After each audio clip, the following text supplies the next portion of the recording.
kwada osanabo sumni da to so miensa fimpim ye ni aduonum ye no emo ya che na wotwe no emo me ma ya hwefo nyina chen emamo akwaba abo no nsia e wo XTV eso emra so nsan nsam akoso ye manmu amahudo sensam yensa kan ya boabo nyina no aso no se krogian ye de ebro se anopa no nsia kase e wo XTV eso na nsam ne de edoso papa ne jima kotin bia wo beti ene se aban no eye eto anapo se reverend ye de ni ato so se levy edi bema ye no se no womo ateso edi akọ eye 611 million na ka eye 6.9 billion na so mateso edi akọ 611 million no eno mo hwe nim se levy edi bema aban no na wetimi di ebu oman no eyem na ewon nsem fufuru mo nso no eye efuto akọ di akọ akọma eye aban ne se emraso so oye hihye yakoduo no wonti wa no mahodo betimi edi etu kata hye projum kankan ase ewo ye man emu sanso efutu ye bi asanso akọ edi akọ akọma aban ese ne flagship programs ahodo awode aban esan se prempren sikasem enye ntino won sanso enhwemu biom na embo aga na ye sikasem nsem bi kan we hu na mede bro se anopa no nsia kase ewo XTV eso oba pa me visa kosi ate enimidi kame ho fiti semi akopem se minute adununom ebebo apa no nsia ho de opeti de opa hwe no eno kutu na mede bro isem no ankasa eni eye ubekaya enche kra ye eno swafo a wono ene hwe sikasem so okopie mu e mahebedwefi a wode eye mahebedwa eye budget no ekoto dwa no wode nsem ahodo na ene wode eto dwa wo chemu say prempre no senia coronavirus eba ye na yesikase aba be ha yesikase mwenti no enwa akwa se aban no ebeto anamo bi prempre enemanim so netimi aboa yesikasem ne senti no wo mo hwe se course ahodo a yeye ewo ye phone so anapose sika yedi mane ya dofonom edifa abefo tintankese no so no yedi eto kakra ebeto so na yetimi agi sa eto netimi edi ebu oman no eye na same beto twa no ganafo ansomu boko dom kuma o mahebedwefie wo so eka wo de ye nyinam sa semi eye ni monsam dita na wo edetudwa ese sa levy ganafo yeji 2 man sika betimi edi amayen eye 6.9 billion ena sa levy betimi edi amayen na so ye hyase beye busu ba ko busu mienu pepepe ena opani ba ko ani din di gabi esari da ko de ba beto dwa se odebi 11 no anko ye ye ni da so no wanhwe ya enya dia yensa ebetimi aka ne sentino aban no de hyehye bia ba beto dwa a wo chom se ono akasa mu ne se 11 no se na omdo omuni eto so se be me yesika bo 6.9 billion no anko yesa inti se no wo mo target ene eye 611 million na tese ya teso kro o mo chichemu edu kronkra ene wo mo ateso enonti economists a wono ewo GBC capital honam eyo penny carriage buti wode atodwa echemu sem we die anyehu kura kwa anye no nwanwa se die omudi wo mani to so no entimi amma ne sa de wokan nyina ene se eto bi a hyehye bi a de bakofura eya ne netua eye den papa na nso saban di nan esi form na wode nkyerɛkyerɛ edi maganafo na ɔkyerɛkyerɛ omo de enti ehu akwakwo hia so omo tua sa eto na wodi de se mrepem no bebia betimi akoyi. The revision of the target for e-levy and by extension most of the other new revenue lines are not at all a surprise. I think what is surprising is the significant reduction, really. But yet still, I do not think it was right to take it off at this point in time. Every policy takes low to take off. And of course, the reactions, negative reactions leading to the low collections on the e-levy is anticipated, even if the magnitude is more than expected. Plus, the implementational challenges from the start where individual with different accounts can send 100 cities through each of those accounts without being charged levy. Now that has been fixed and system unitized. And so it will pay to monitor the data over a longer period to see the trends and patterns. Then that will inform whether maybe to continue or not to continue. Remember the case of the luxury vehicles. It came, data studied over a longer period. you saw the pattern, then you make a decision on that. For a period where we are struggling already with revenue and are trying to make up, you want to keep every line that you can have at this point in time until you have enough data point to make a decision as to whether to continue or not. So it's not surprising at all, and I think it's actually the right call to continue with it until end of year. Then the data can speak for itself as to whether it's a task line worth keeping. Sino onipa wono eba no inkotebuo ni sikemu pa de wonimo de pa carriage buti na wetime akasa ediafa 11 ho na 11 sensen yie mo na wopani ba konso edi ababetudwa ese imprempre no aban no enhu akwakwo hia se won fan hihye pa infanto apono so na afensi no katahye predum kankan ekoso ewo aban mo ye nyina ye nim hwehwe mo ebetudwa na nsen a amofo bi kra posidi wo mu de enyade a won beji edi atomo no na aban atena yenso wo mo so echirema katahye predum kankan na fence no ademudie wo mu gi ni bi pa ewo honom enti wo pani de atodwa se aban no emra so se wo se wo de hihya pa eto apono so na wotimi editu katahye predum kankan ase ewo yeman emom wo pani a wo kasa ye eyo pani tio chirivu no eye regional lead edima Africa and Middle East Government Partnership and what is ansemi what de atodwa wo chemu se sa wo hwe o maimo sika eni ho levy a yedi abe na amafo no mu nimpa wo botai eni se 6.9 billion na yehwe nim se yebenya na so anko akoma ne sa na sa anko akoma ne sa ne ehia sika na wo no mo wa aban mu so ahyeda na sekadie basa na ekoso a ebeden na oman no etimi akone ne mitemra so se aban ne hwe no fa hye pato akono so na etimi ento katahye predum kankan ase o yeman. Beneficial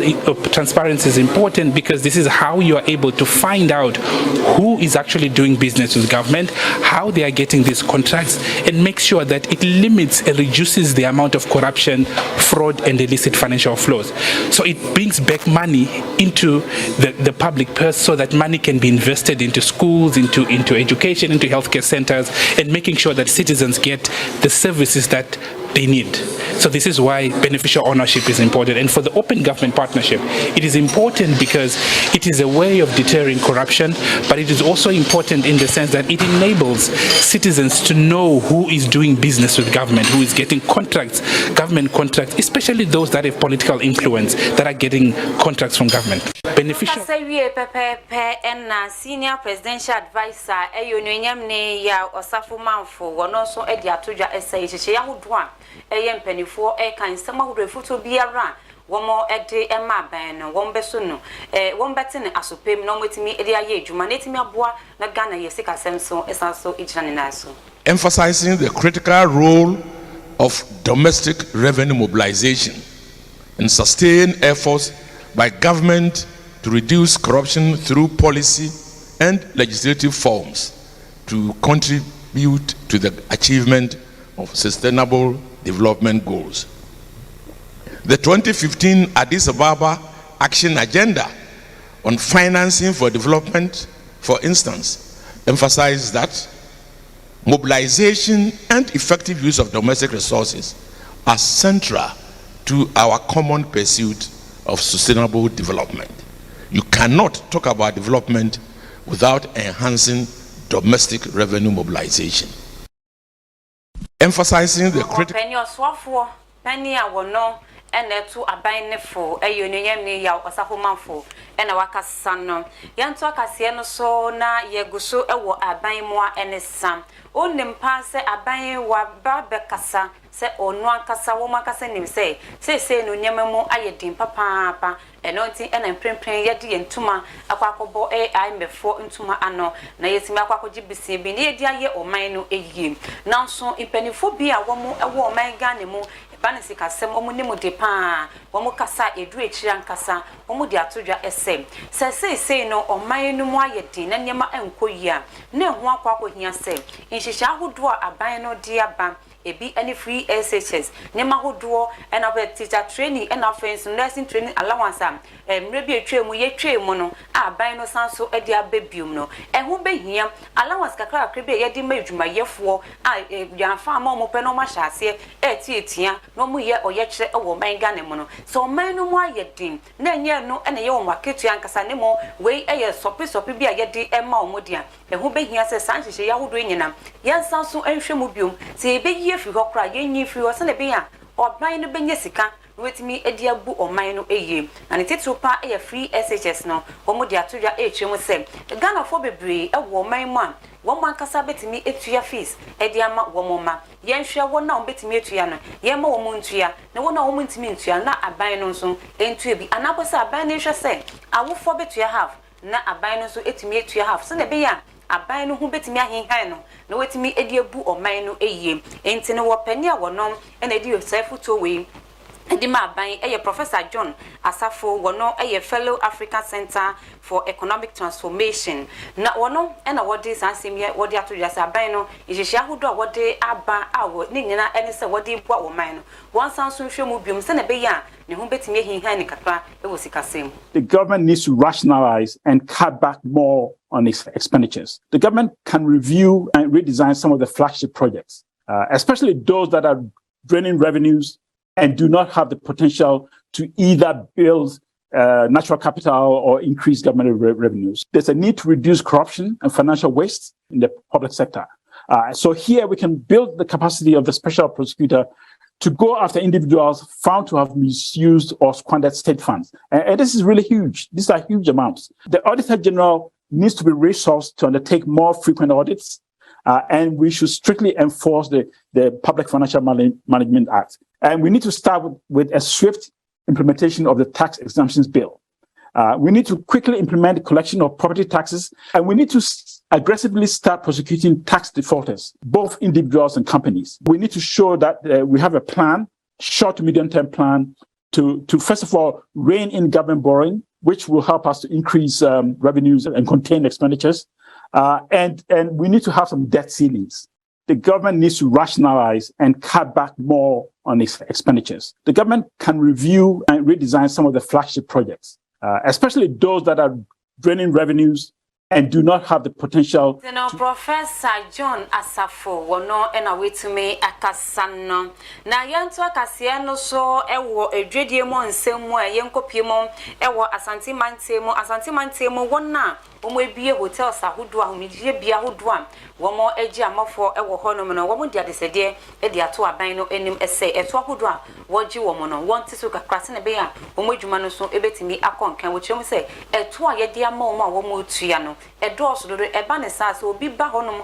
ebeji na home obi ba honom ebepe dan aba bedemu a na ehu sema kwa akoye bebre san se womo so esan se womo otua eto bebre nti no womo so edi bi eto so edi ma eye Ghanafo na se koba ne sa nipa bebre entimi ma honom embebe ji wa ma home ewo honom ti aban ne hwe na eto a wode to so edi ma hotels ahodo no wontete so na wapani a wonom ene president edi ma regional hotels association for Ashanti Regional Hotels Association for your penny Martin Poku wono ene wodi sansemi wodi atoju.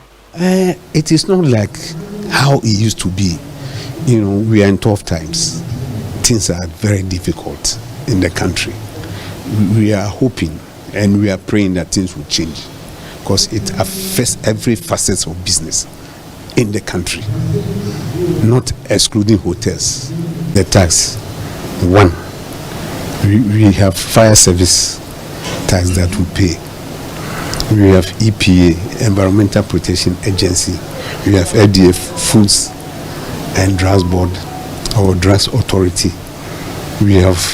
Ghana Tourism Authority. We have GET Fund, the NHI COVID Fund, and Tourism Development Levy. We pay it every month, you see, and company tax. Then apart from this, we pay Senate for our staff every month, and tier 1, tier 2. You see, apart from the workers' contribution, we pay as much as 13%. in addition to their 5%. So if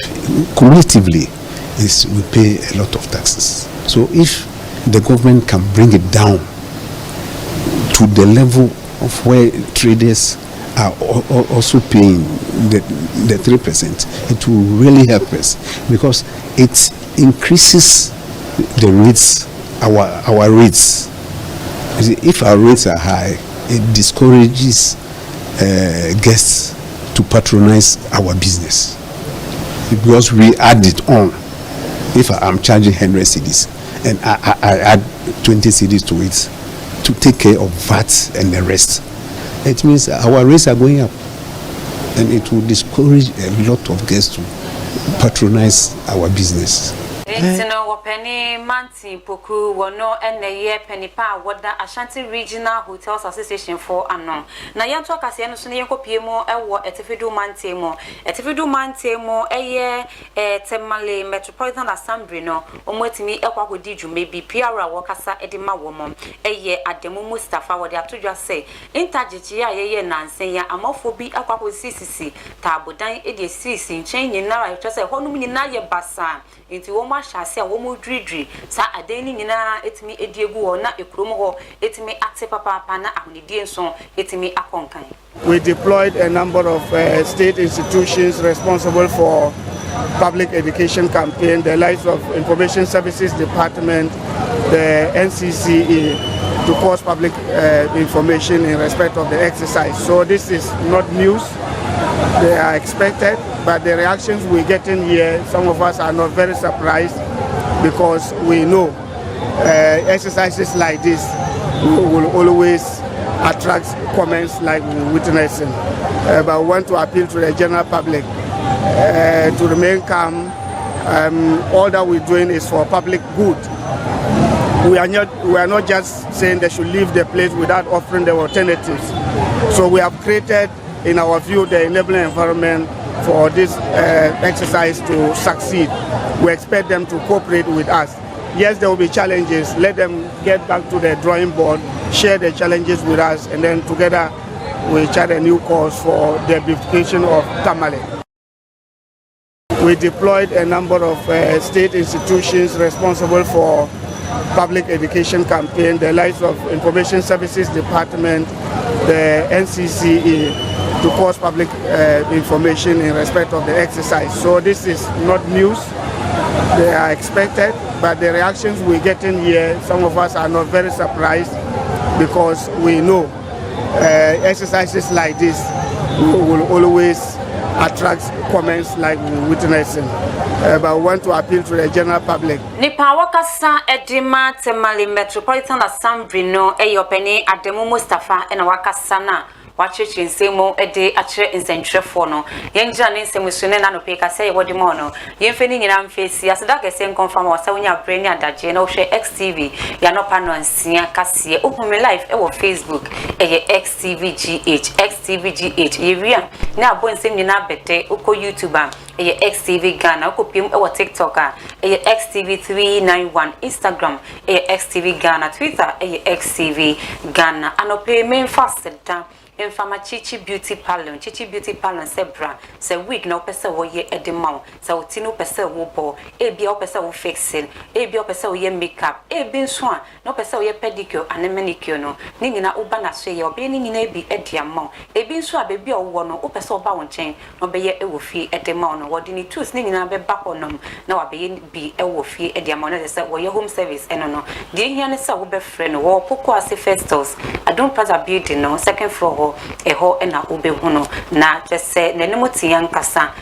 bane nipa oni nipa nkita hodia tese ekoyi ankasa ntese yanuma ukoho numa ayesa ade na omuyi amoka na omu de bechewo onu de wonte sa wote nenima nkasa ebe ya ade ne fefefe pa ede ama ofre no ewo 0547 254078 0547 254078 sanso ena ayet questions to sebra wakwakoye o make fefefe no ehu behia so benya atade kama esi so na no any ayet creation wasi bra bebi owo bia wo de faniema no frɛ no na faniema no fa send no wo be ye ne fefefe no wasanso e de asende wo ba ebi nso opese wo su edwuma wo se waye krado papa imane memma mufra ne mpanifo wo ye ne nyina bi e wo ho no fra yes e wo 0242 389 851